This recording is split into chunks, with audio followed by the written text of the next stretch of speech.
অনেক সময় দুটো দুটো থাকে, যেমন অ্যাস্থেনোটেরাটো, অলিগো অ্যাস্থেনো, বিভিন্ন রকমের পর্যায়ে থাকে।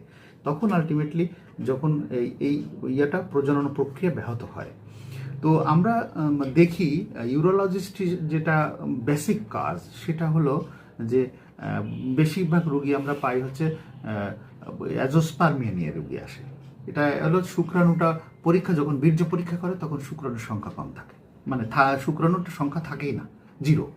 সেক্ষেত্রে আমরা তখন আসলে তাকে আমরা ট্রিট করি যে পরীক্ষা নিরীক্ষা করে দেখি যে আসলে এটা সার্জিক্যাল অ্যাজোস্পার্মিয়া না নন সার্জিক্যাল অ্যাজোস্পার্মিয়া, মানে সার্জারি করে এটাকে ট্রিট করা যায়, কারেকশন করা যাবে নাকি করা যাবে না।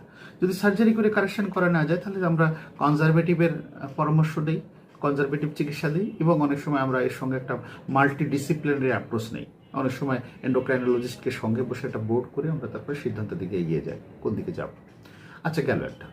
আর যদি নাকি মনে করেন এমন হলো যে সার্জারিক্যাল অ্যাজোস্পার্মিয়া, অর্থাৎ কোনো একটা জায়গায় পাথ হইতে কোনো জায়গায় শুক্রাণু ঠিকই আসছে কিন্তু পাথ হইতে কোথাও ব্লক, সেটা আমাদের অত্যাধুনিক প্রযুক্তি রয়েছে, এই প্রযুক্তির মাধ্যমে আমরা কাটাছেঁড়াবিহীন